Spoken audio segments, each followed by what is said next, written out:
scary thought.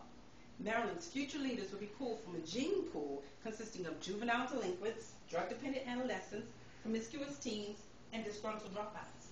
This information was pulled from the Maryland Public Policy Institute.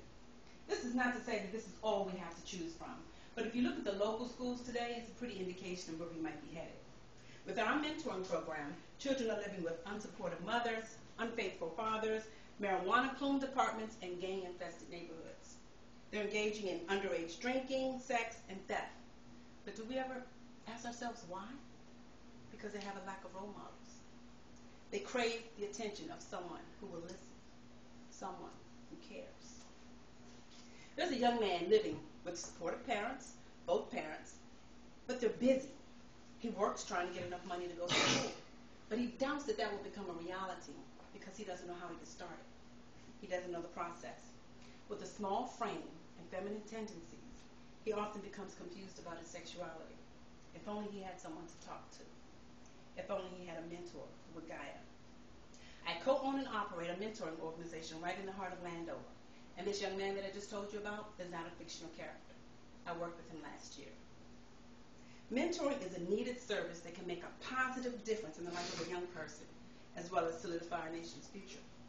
In the next few minutes, I intend to tell you why the youth of today are lost, why the youth of today are in need of your influence and your guidance, and why the youth of today can alter and affect our future.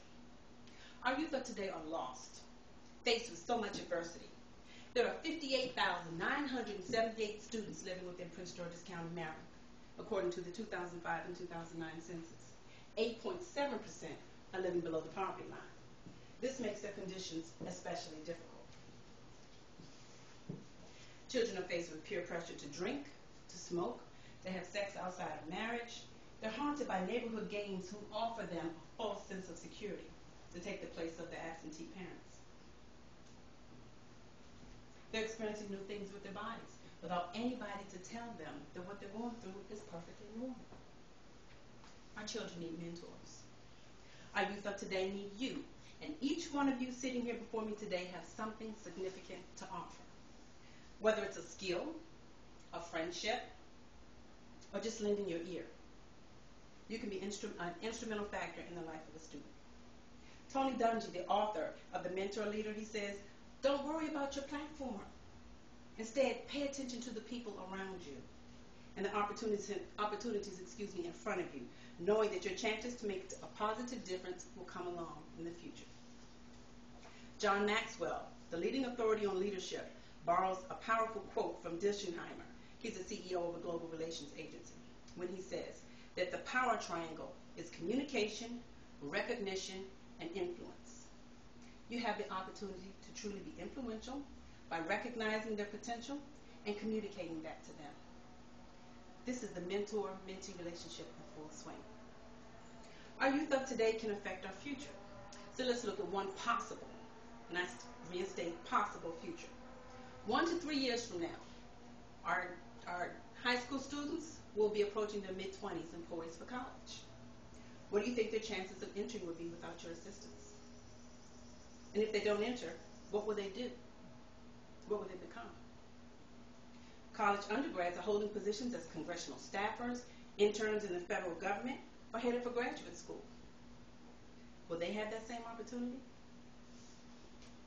5 years from now, without a college education, they'll either be unemployed, on social service, or stuck in a dead-end job. Now, the lucky ones just might land a promising job with upward mobility, but they'll have to start at the bottom and work their way up with no formal education. It's now 20 to 40 years in the future, but where are our skilled physicians, our engineers, our artists? What happened to the teachers, the qualified managers, and the law-abiding police officers or security forces? Better yet, who will run our country? In 2008, the average congressperson was 57 years of age. So I ask again, who will run our country? Lastly, our youth of today are waiting on you.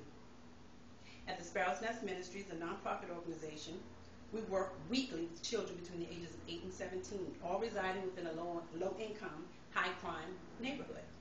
Daily, they're faced with choices. Do I go to the 24-hour store and get that bottle of Four Loko, which is an energy drink laced with alcohol? Or should I wait for the center to open instead? Or do I have sex with this boy who thinks I'm cute? Or say no and risk being ridiculed? Every day they face issues like this, and Jerry and I can't handle them all. There are so many other organizations that are looking to link mentors with mentorees. Won't you take some time out of your week to mentor someone? Those few hours could be worth millions if it keeps them off the street and keeps them safe. If President Obama didn't have his grandparents to mentor him, where would he be today? It's safe to say that he would not hold the most historical position of being the first black president of the United States. It's because someone took the time to talk to him, to pour into him and to guide him, that he dreamed, and he dreamed big. He set goals and he ran hard to achieve those goals, and he gave back so that other people could give back also. A very powerful and influential man had a dream once, and President Obama was part of the fulfillment of that dream. Reverend J. Pius Barber, the pastor of Calvary Baptist Church, took the time to mentor Reverend Dr. Martin Luther King Jr. Where would most of us be today, if not for Barber, who mentored King? So what should our focus be now? Maxwell admonishes us to consider focusing on people who will not only make the most of what you give them, but who will also pass it on. So there are 4 things that you can do to make the most of what's been given to you. You can pray for our youth. You can become a mentor. You can volunteer at TSM Ministries to help develop a personalized one-on-one mentoring program. Or you can become a monthly financial partner, enabling us to continue to make the most of what's been given to us. So today we've discovered why our youth are in need of mentors, what they're faced with, how you can meet their needs, and the fact that you all have something to offer. Can you pour into a young person to give either of them the opportunity to be great, to be like you? Whether successful in business or life, are you willing to make a difference in the life of boys and girls here, right here in Maryland? If your schedule doesn't permit, you can partner with TSM Ministries so that we can continue the work. Our youth need you. They're waiting for you.